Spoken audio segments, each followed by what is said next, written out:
আমাদের গ্রাম ঘরে বাজার 1-2 দিন না করলেও চলে। তো আগের দিনে একটু পুঁই শাক ছিল আর একটু কম পড়ে গেছিলো, তো পাশের বাড়ির কাকিমা বসিয়েছিল, তো সেখান থেকে একটু টাটকা তুলে আনলাম। বাজার থেকে তো কিনে খাওয়াই হয়, আর বাড়িতে বসিয়ে সেইখান থেকে খাওয়া একটা মজাই আলাদা, তাই না? তো আমাদের এবছর আর কি বসাইনি, আমাদের না হলে বসাই। তো এদিকে তো নুনির কাঁটাগুলো আর কি কেচে নিচ্ছি।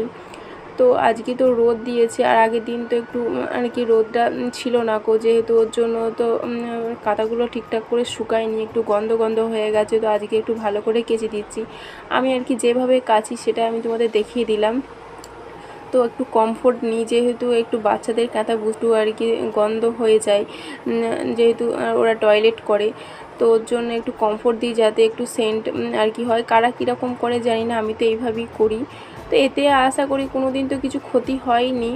তো এদিকে শুকিয়ে নেওয়ার জন্য মেলে দিচ্ছি।